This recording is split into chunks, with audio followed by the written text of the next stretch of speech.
Vamos a dar inicio a nuestro análisis de este 24 de junio del año 2015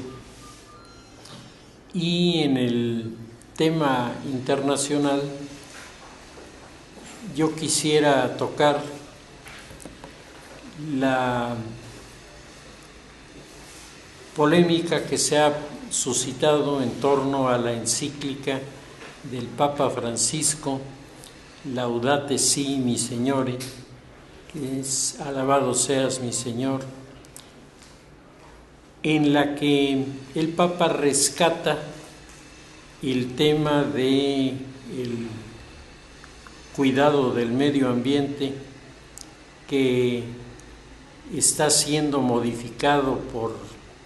acción humana de manera muy negativa y además de que está creando la polución atmosférica, el sobrecalentamiento, el agujero de ozono. Quienes más caro están pagando esto son las personas menesterosas que no tienen los recursos para poder trasladarse a zonas mejores de habitación o de supervivencia. Decíamos que curiosamente el tema ha provocado polémicas, discusiones, básicamente desde dos ángulos que nos hablan de lo radicalizado que está el tema ideológico, ético-ideológico en el mundo. Un sector que pudiéramos identificar como el integrismo protesta contra la encíclica porque dice que el tema es un tema que no es propio del pontificado, que el Papa no es un defensor del medio ambiente. El Papa es un orientador del mundo cristiano en temas particularmente delicados, y en estos temas el enfoque de la Iglesia y el enfoque de los papas ha sido tradicionalmente un enfoque de tipo teológico, por lo que esperarían que la opinión sobre diversos temas, incluyendo el medio ambiente, pues fuera ubicado dentro del contexto teológico, pero esto le daría a la encíclica otro rumbo, otro contenido y otra presencia. En esta crítica están señalando con bastante precisión el hecho de que consideran que el Papa no tiene los alcances intelectuales para hablar sobre temas teológicos. Una vez más vuelve dentro de este mundo del superconservadurismo, viene el cuestionamiento sobre quién es mejor, si Benedicto o Francisco, tratando de revivir una polémica que los propios integristas iniciaron allá al principio del pontificado del Papa Francisco, en el sentido de que no hay más que un Papa, que es Benedicto, y que Francisco carece de legitimidad. Esta es, digamos, una de las críticas. La otra crítica es muy curiosa porque está planteada principalmente por los neoliberales, por el capitalismo neoliberal, que desde luego sale fuertemente vapuleado del texto de la encíclica. Ya el Papa es la tercera o cuarta ocasión en la que se opone abiertamente al modelo del neocapitalismo y al modelo de este liberalismo capitalista que ha abierto las expectativas de lo que Juan Pablo II llamó el capitalismo salvaje. Es decir, un modelo economicista cuyo único propósito es seguir alimentando el crecimiento de las ganancias económicas para un determinado grupo, ignorando totalmente el resto de la sociedad y sobre todo las consecuencias que los mecanismos de producción en muchos casos crean para las personas de escasos recursos, que son los que al final resultan los damnificados. Aquí también nos encontramos una doble vertiente. Por un lado están los neoliberales, yo ubicaría ahí a Sergio Sarmiento, que señalan que el Papa tiene toda la razón en los argumentos que da sobre la polución atmosférica y sobre el descuido del entorno del medio. Dice, ahí yo firmo. Dice, pero mi pregunta es, ¿por qué el Papa descalifica al mercado y descalifica al capital como la solución de este problema? Cuando, dice Sergio Sarmiento, la solución del problema, el principio de la solución está en la producción y está en los recursos que el capital puede invertir para primero bajar los índices de contaminación y luego ayudar de manera efectiva a la comunidad. Este planteamiento de Sergio me recuerda mucho un texto que él me recomendó que se llama El catolicismo es enemigo de las mejoras económicas, en donde el autor, que es un teórico de los neoliberales, con bastante ingenio hace toda una reflexión que le presenta a la Iglesia, no al Papa específicamente, sino a la Iglesia, en el sentido de por qué la Iglesia se apunta por las soluciones de vía cercana al socialismo y no se apunta por las soluciones cercanas a la vía del capitalismo. Sobre este particular hay un teólogo norteamericano, en alguna ocasión lo trajimos a dar unas conferencias, Novak, que tiene algunos planteamientos interesantes sobre el particular. Yo me acuerdo que Novak cuando nos dio la plática dijo que Mariano Grondona, una de las figuras del liberalismo en Chile, había publicado un editorial en su revista en donde hacía una explicación que resultaba importante y decía Michael Novak: Mariano Grondona dice que la solución a los problemas de polución atmosférica, la solución a los problemas de enorme retraso socioeconómico en las comunidades, etcétera, tiene que atenderse de una manera profesional y no de una manera imaginativa, y que la manera profesional de atenderlo es aplicarle los principios y los valores de la sociedad capitalista y la teoría del mercado para que el resultado sea el que se desea. Y entonces Mariano Grondona decía: esto es semejante a la acción del hombre para salvar su alma en el mundo donde vivimos.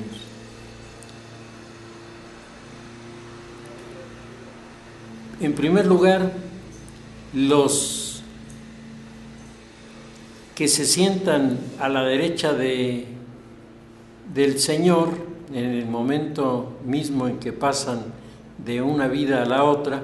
pues son unos cuantos, dice Mariano Grondona, la Madre Teresa y alguien más por allí, dice,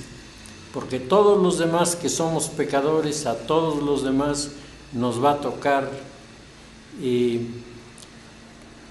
tener nuestro periodo de purificación en el purgatorio. Dice, en economía es semejante. Los poquísimos que han sabido emplear las reglas del mercado y las teorías económicas para resolver la economía y después de resolver la economía resolver los problemas de la ecología, pues esos estarán sentados a la derecha del Señor de la economía, pero son unos cuantos. Pero a todos los demás les corresponde un purgatorio en el orden de las prácticas económicas y ecológicas, por lo que han hecho mal. Dice, y de esa manera se va formando una fila entre los que tienen poco que purgar y los que tienen mucho que purgar. Ahora, dice Mariano Grondona, así como en el orden económico, en el orden de la salvación de las almas, el que no está sentado a la derecha del Señor o está formado en la fila del purgatorio, se lo lleva el diablo. Dice, tan simple como eso. Los que no obedezcan las reglas del mercado, los que no le den su contenido a las reglas de la lucha contra la polución atmosférica, pagarán caro esta transgresión, porque Dios perdona, pero la naturaleza no. Si no sabemos hacer bien las cosas, las consecuencias van a ser verdaderamente demoledoras. Los críticos de la encíclica también cuestionan que el Papa maneje estos temas en defensa de los grupos más afectados, de los grupos precaristas, y vuelve, sobre todo en Argentina, la discusión sobre si el Papa ha sido una persona de visión social avanzada a lo largo de su vida,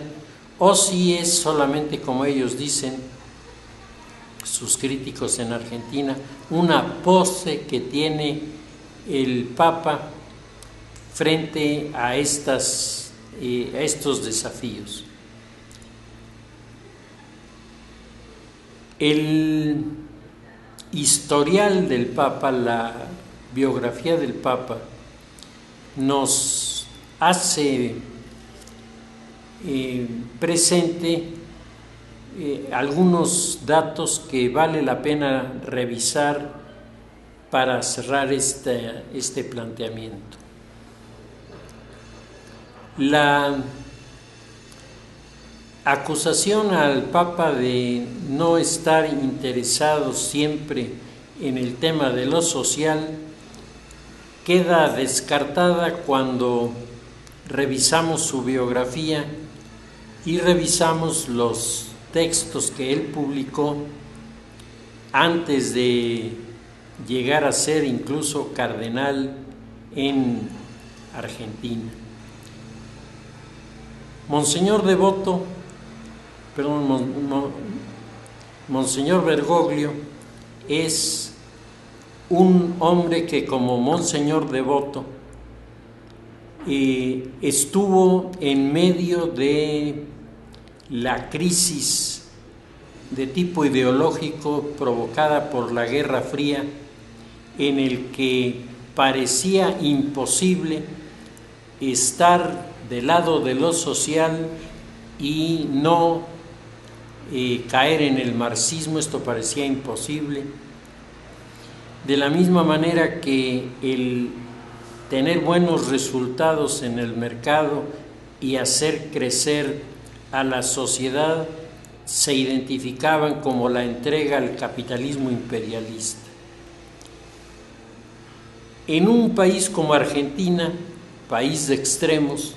los argentinos tienen un temperamento que les lleva a extremar las acusaciones y las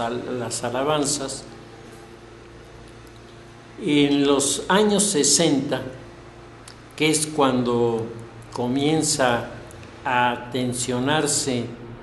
el ambiente por la aparición del Concilio Ecuménico Vaticano II, en el que estos temas son los que se discuten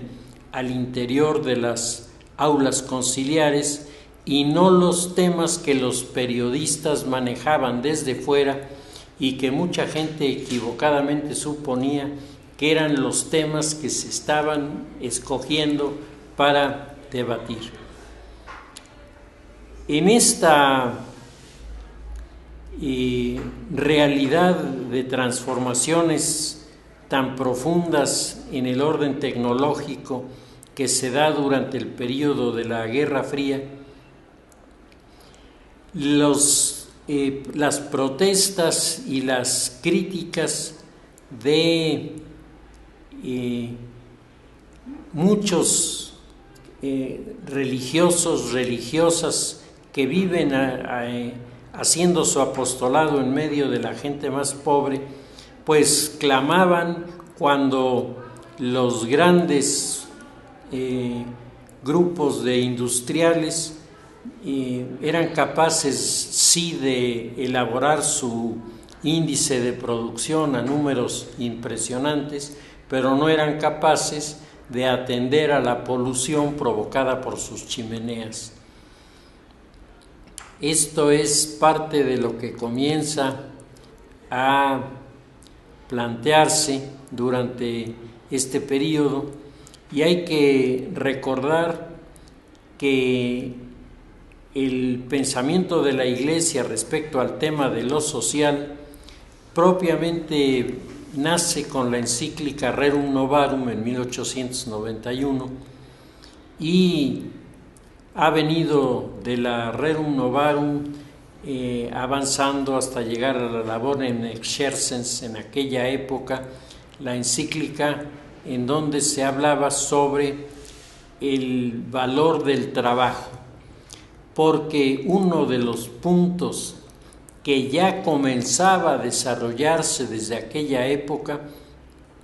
en el área de los cambios en la producción era el trato de los empleadores con los empleados. Fue cuando comenzó a establecerse el nuevo modelo en donde el trabajador es empleado por un tiempo corto, 6 meses, cuando mucho 1 año,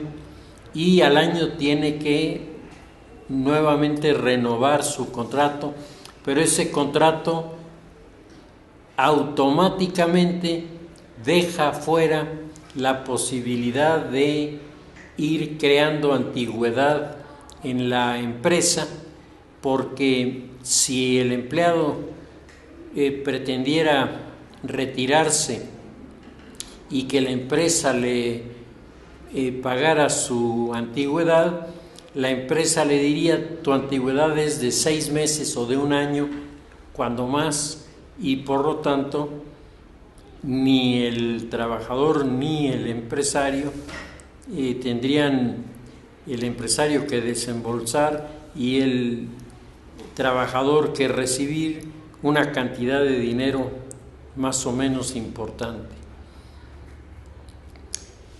Estos temas provocan toda una serie de reflexiones que, como en alguna ocasión habíamos platicado ya, nacen en Francia con los experimentos que el episcopado francés hace en la Segunda Guerra Mundial, 1940, la creación de los sacerdotes obreros. Sacerdotes que, disfrazados de obreros, son introducidos en los medios de trabajo para, en el caso de los franceses en 1940, primero llevar un mensaje de paz y un mensaje de fe en ámbitos en donde estos dos valores estaban absolutamente desplazados y en donde el resentimiento, el odio de clases se había venido aumentando en la medida en la que los propios instrumentos del capitalismo pues golpeaban a la sociedad y los más desposeídos respondían con estos hechos de violencia y de protesta radical, que eran los únicos que ellos tenían a la mano para presentar su desacuerdo. En esta evolución que se está dando de la sociedad,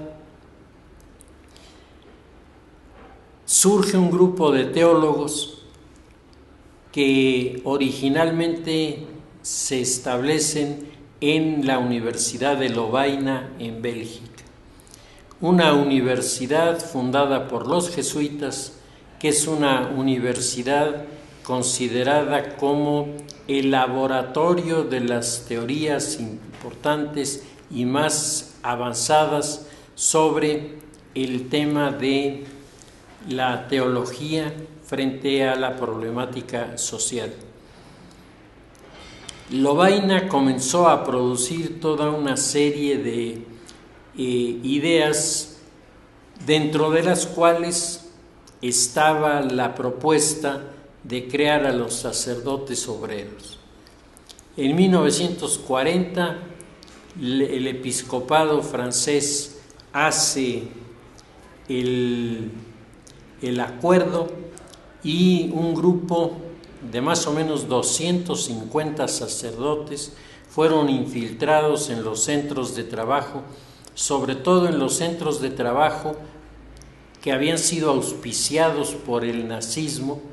para que los sacerdotes no solamente llevaran su visión evangélica, sino al mismo tiempo conocieran de cerca qué era lo que los alemanes le daban a los trabajadores para mantenerlos dentro de la línea de apoyo a su gobierno.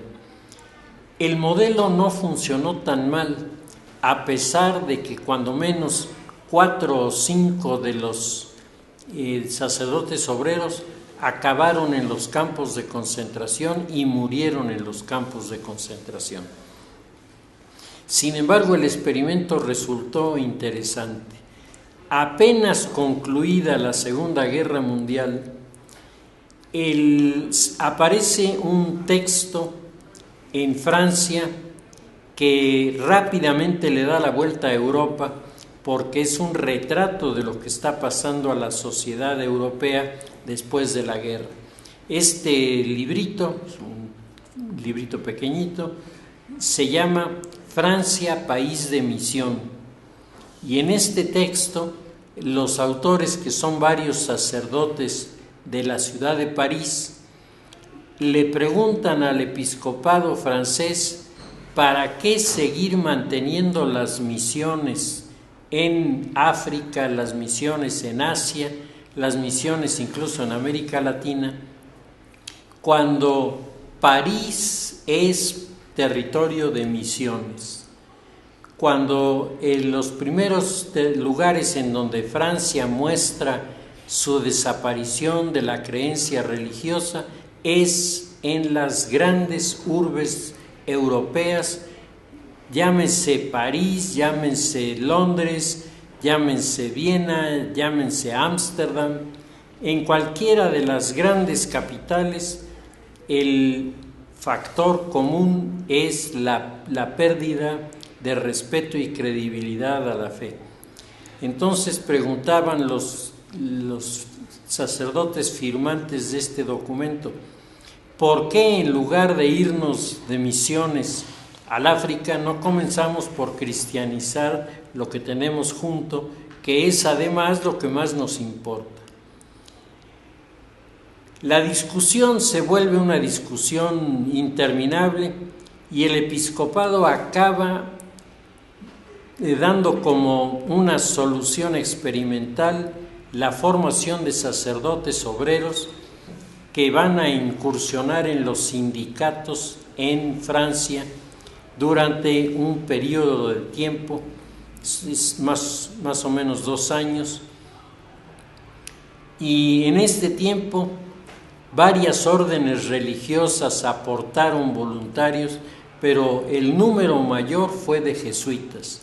Los jesuitas fueron los que estuvieron mucho más en esta línea. Algunos de ellos, personajes verdaderamente notables, Jean Danielou, que llegó después a ser cardenal y que es una de las figuras importantísimas en lo que se refiere primero al diagnóstico de lo que estaba ocurriendo, no en Francia, en el mundo, y en segundo lugar, de cuáles son los alcances y los límites de esta visión de los sacerdotes obreros, porque Danielou le tocó uno de los puntos más aparatosos, más estridentes de este apostolado. Él trabajó en la lucha contra los tratantes de blancas en París. Para esto hizo amistad con prostitutas a las que sacó del ejercicio de la prostitución y les dio otra forma de vivir, y con ellas comenzó a hacer las listas de lo que era la red de tratantes de blancas en París, que era verdaderamente impresionante. En la medida en la que Danielou fue sacando a la luz este entramado en el cual había autoridades, policías, los mismos criminales,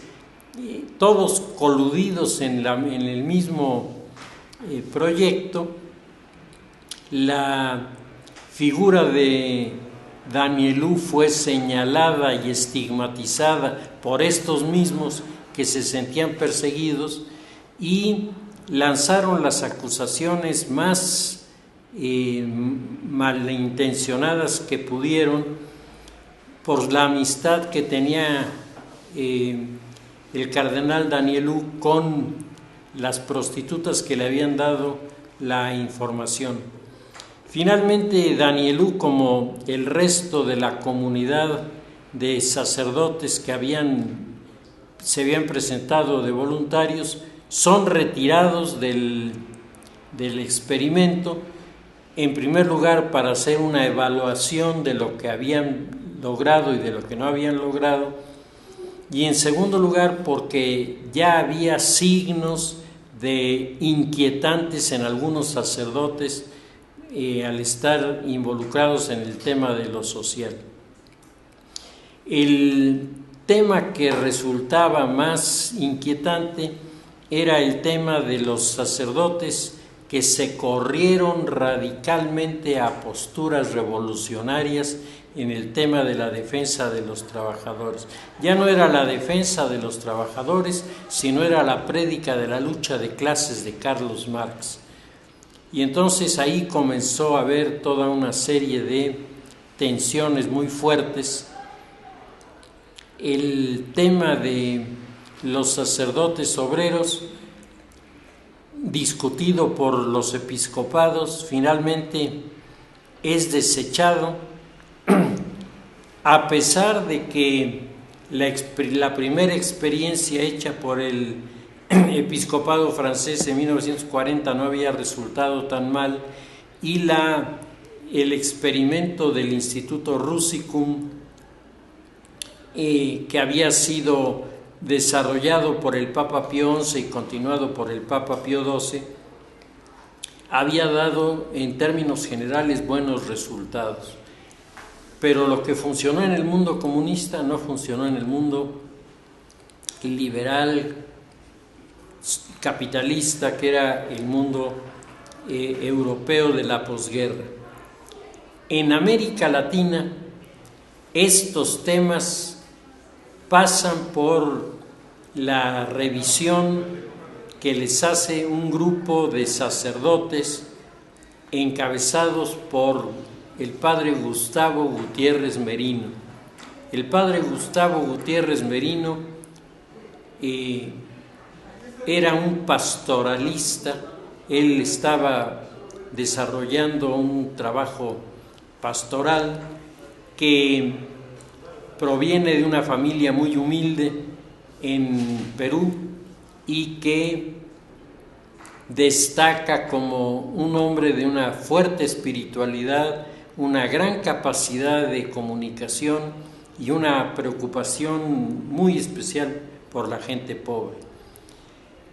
Como un estímulo al trabajo que venía realizando en la ciudad de Lima, Gustavo Gutiérrez es enviado a Lovaina, y cuando regresa de Lovaina, Gustavo Gutiérrez comienza a redactar un texto que va a cambiar la fisonomía del mundo católico de ahí en adelante. Comienza a elaborar su teología de la liberación. La teología de la liberación encuentra en el mundo latinoamericano una enorme acogida, una respuesta muy intensa, pero con muy diversas interpretaciones de la liberación. Los teólogos de la liberación, que se alinean detrás de la figura de Gustavo Gutiérrez, no tienen una disciplina teológica que les dé una identidad propia. Y entonces, cuando se habla de teólogos de la liberación, hablamos desde figuras que, como Monseñor Durant, que era teólogo de la liberación, pero en una teología en donde se conservaba el sentido teológico frente al sentido de la praxis social, mientras muchos otros se van por la línea de la praxis social y el menosprecio ya de la cuestión doctrinaria. En Argentina es uno de los lugares, junto con Colombia, en donde estos temas se vuelven los grandes temas de debate entre la comunidad eclesiástica. Hay inmediatamente obispos y sacerdotes que se vuelven simpatizantes de la teología de la liberación y apoyan con todos sus recursos el desarrollo de esta doctrina, apareciendo gente con pensamiento muy audaz, pero dentro de la ortodoxia del mundo católico, y gente muy audaz fuera de la ortodoxia. Entre los jesuitas el tema es particularmente efectivo y muy intenso. Aparece una vertiente de jesuitas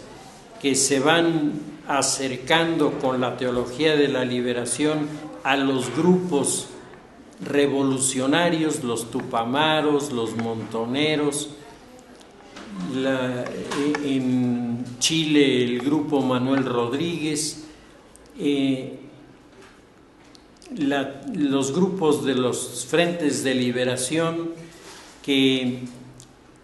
se deciden por la vía de las armas cuando esto no era lo que la Iglesia estaba queriendo y estaba buscando. En el año de 1966 se produce en Mar del Plata una reunión presidida por el decano en teología del seminario de Villa Devoto, llamado Lucio Gera, como le decían en Argentina. En esta reunión estará también Alberto Sili, director del Centro de Investigación y Acción Social de los Jesuitas, y el sociólogo José Míguez, que es uno de los reformadores de la sociología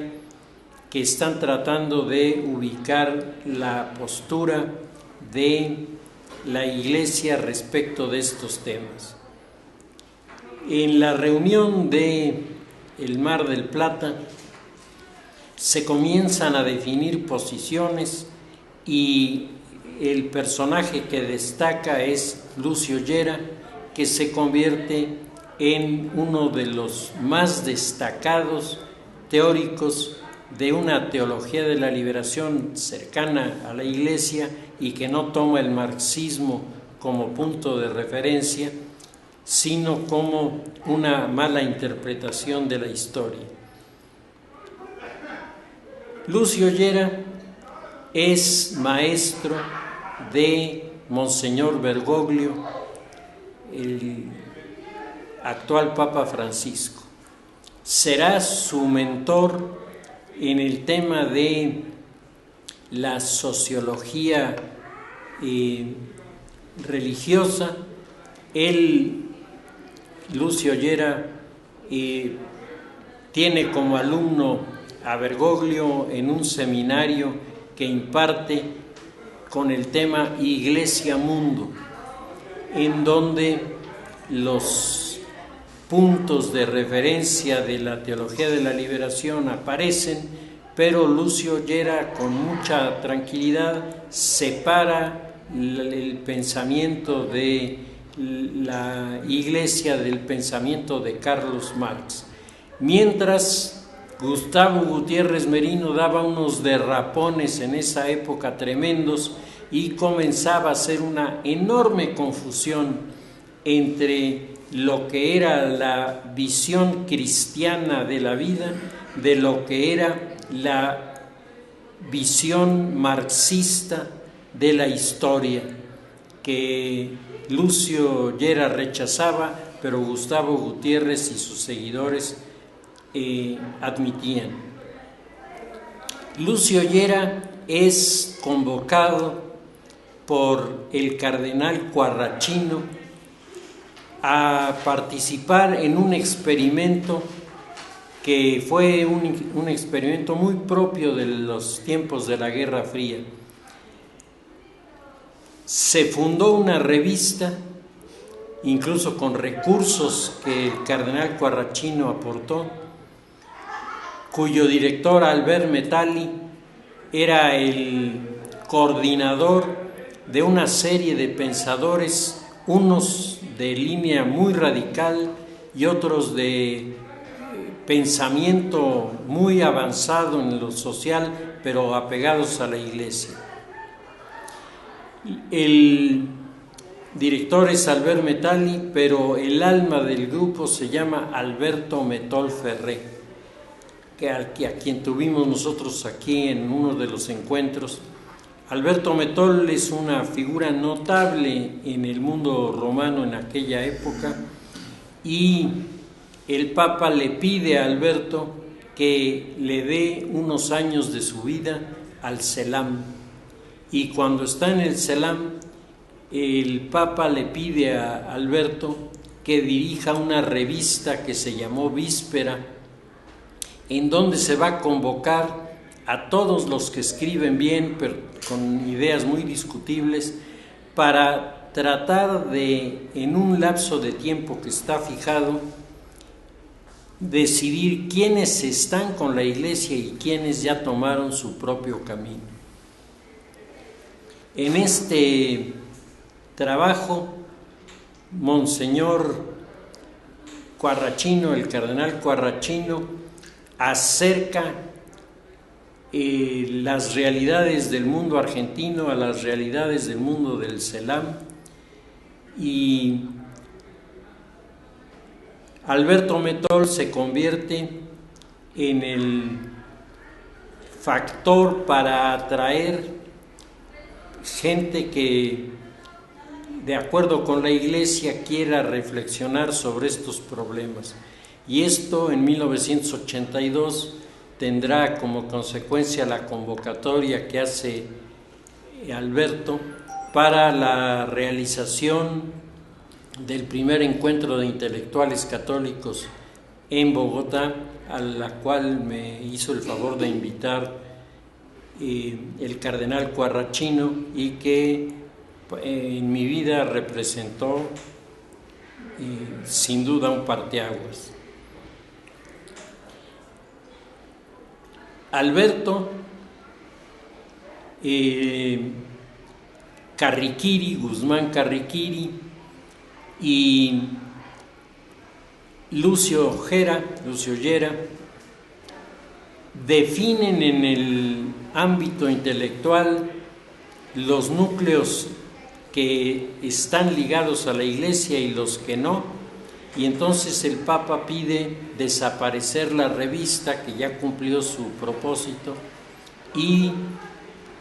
de deslindar la posición de la Iglesia de ciertos pensadores.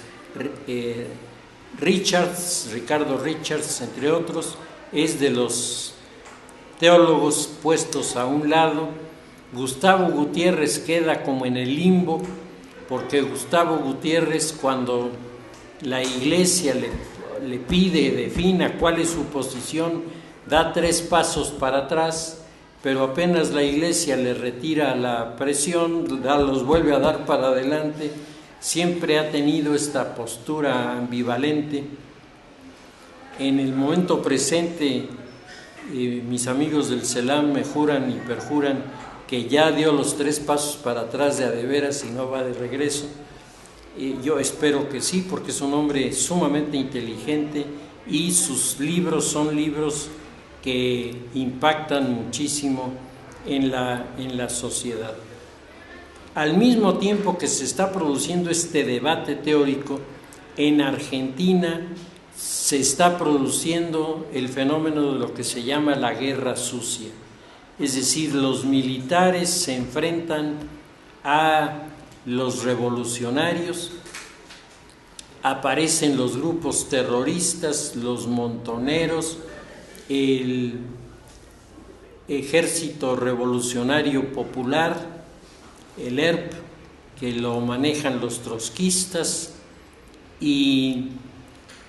en estos grupos se agregan algunos sacerdotes que dan el brinco a esta posición. Es sobre esta época que Morris West, el famoso novelista, que fue el primero que indicó que la sucesión en la Iglesia vendría por un obispo de Europa Oriental y no por un obispo de Roma, es decir, en cierta forma él predijo el pontificado de Juan Pablo II. Es Morris West, en su novela Eminencia, en donde plantea la llegada al trono pontificio de un sacerdote jesuita que se había incorporado a los grupos revolucionarios y que había sufrido tortura de parte del ejército y ahora es electo papa. El planteamiento no deja de resultar interesante porque nos hace ver que cualquier observador del escenario católico y cualquier observador de las fórmulas sociopolíticas que se estaban implementando, pues tenía que tomar en cuenta a estos factores de los cambios en la Iglesia para elegir un papa que no fuera ni siquiera europeo, sino el primer papa del continente, de la isla continental, que geopolíticamente está creando las condiciones para formular un nuevo proyecto hacia el periodo de la posmodernidad. Este territorio es el que está haciendo las aportaciones más novedosas, pero más inquietantes, y al mismo tiempo está dando paso a estos grupos violentos que se enfrentan con los militares. Estamos viviendo en aquellos años un periodo de enfrentamientos violentísimos. Hoy, cuando se habla de la guerra sucia, la mayoría de las personas piensa, porque los medios de comunicación así lo han manejado, que esta fue la persecución de los militares a ciudadanos pacíficos e inermes. Nada más falso que eso. Los abusos y atropellos que hicieron los militares, que esto es totalmente cierto, chocan con los abusos y excesos que hicieron los terroristas de los grupos que en esa época funcionaron. Para que haya guerra hacen falta dos. Y aquí la guerra sucia fue entre los militares y los grupos revolucionarios, en los que Lucio Lleras se pone de lado, no le entra a este juego. Hay un padre Mújica, que es el que se convierte en el gran promotor de la militancia de los sacerdotes en este terreno, y Monseñor Bergoglio, que le llama la atención a los jesuitas, que él es jesuita, le llama la atención a los jesuitas, pidiéndoles que no se metan en el tema de la política, porque las consecuencias pueden resultar muy negativas. El cardenal Quarracino desmiente que la Iglesia esté patrocinando la incursión de los sacerdotes en la vía revolucionaria, y rechaza también en su declaración que los curas estén metidos en el gobierno. Y dice el cardenal Quarracino,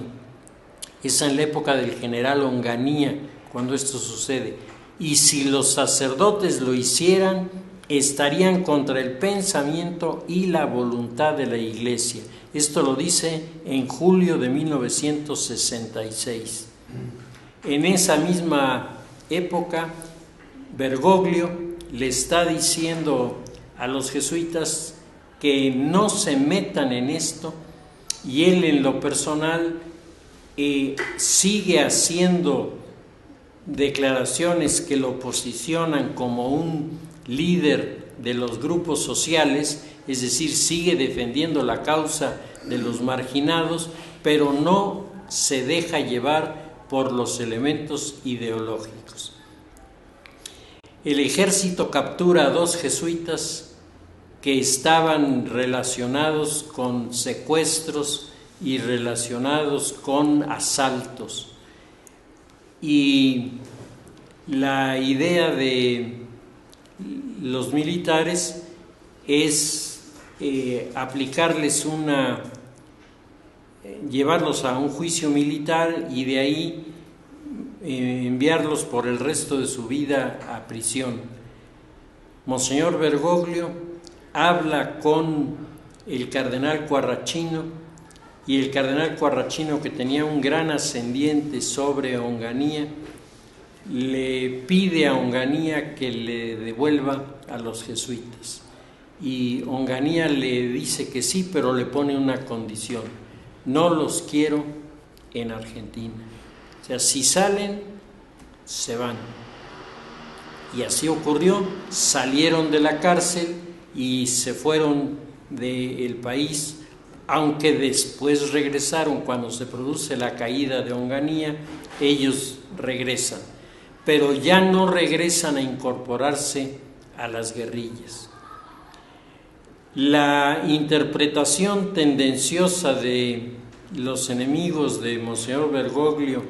en Argentina nos presenta a Monseñor Bergoglio como el delator de los dos jesuitas que dijo dónde estaban para que los tomaran prisioneros. Y a Quarrachino lo presentan como el que borra los errores de Bergoglio y logra que los dos jesuitas queden libres. Cuando este debate se hizo público recién electo el Papa, los dos jesuitas de los que estamos hablando, los dos manifestaron su desacuerdo con las acusaciones contra Bergoglio, y los dos reconocieron, primero, que ellos se habían metido en los grupos revolucionarios por su cuenta a pesar de las advertencias que habían tenido. Segundo, que de no haber sido por Bergoglio, posiblemente ellos no hubieran vuelto no solo a salir de la cárcel, no hubieran vivido mucho tiempo porque los hubieran eliminado. Y en tercer lugar, que sí le reconocían a Bergoglio su liderazgo en el orden social no revolucionario. Yo creo que esta ha sido la mejor defensa que ha tenido el Papa Francisco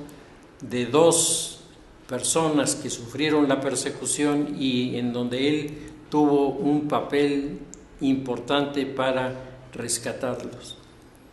La encíclica que ahora publica el Papa con este título de Alabado seas mi Señor, es una encíclica en la que va una crítica abierta en contra del capitalismo salvaje. Alguno de los periódicos sudamericanos puso en 8 columnas: bofetada del Papa a los católicos capitalistas. Bueno, es un poco forzar la declaración, pero sí hay una crítica abierta y fuerte en contra de los grupos de empresarios que no hacen nada para resolver el problema de la contaminación ambiental. El Papa habla de varias de las expresiones de la contaminación y hace ver que en todas y cada una de estas manifestaciones quienes resultan más agraviados son las personas más pobres. El Papa hace una denuncia pública de la forma en la que se está devastando el área de la Amazonía y cómo se están perdiendo hectáreas y hectáreas de selva que son irrecuperables, porque aunque quisieran sembrar árboles, el suelo que queda después de que se quita los árboles característicos de la selva, simplemente no da opción a sembrar ahí absolutamente nada. Desde el avión, cuando el avión pasa sobre la zona cercana a Brasilia, se ve una franja de color rojizo enorme. Esa franja es todo lo que le están arrebatando las compañías madereras a los territorios selváticos que están habitados por grupos humanos que, al alterarse el régimen ecológico se ven afectados por hambre, por miseria, y muchos de ellos, para poder tener recursos para sobrevivir, están enviando a sus jóvenes a las ciudades a trabajar, y los jóvenes, desafortunadamente, lo primero que aprenden son los vicios, aprenden sobre todo el uso de las drogas y el alcohol, y con esto las consecuencias sobre las comunidades son verdaderamente graves. En Argentina, Monseñor Bergoglio es recordado como un sacerdote, después obispo y finalmente cardenal, que rompía las reglas. La regla establecía que un obispo jesuita no podía vivir en la casa de los jesuitas, y él se quedó a vivir en la casa de los jesuitas. Cuando le mandan un oficio diciendo que desaloje, regresa el oficio diciendo que no lo va a hacer porque no tiene a dónde ir y prefiere estar acompañado a estar solo en su obispado. Es conocido por la franqueza de sus declaraciones, no siempre muy bienvenida. Es conocido por su sencillez con la gente, su carisma particular de reconocimiento de parte de la gente sencilla, y finalmente es reconocido como alguien que le disgusta el establecimiento de la burocracia eclesiástica, que como toda burocracia en cualquier lugar genera procesos lentos y poco seguros para resolver los problemas. Pues pareciera mentira, pero una encíclica sobre el tema de la polución atmosférica y la defensa del medio ambiente ha provocado todas estas discusiones que nos obligan a revisar un poco la historia del Papa Francisco, que creo que después de que revisamos todo su historial, entendemos el fondo de las críticas que está haciendo en contra de los depredadores de la naturaleza en nuestro planeta. Pues si les parece, lo dejamos hasta ahí y continuamos nuestros análisis la semana próxima.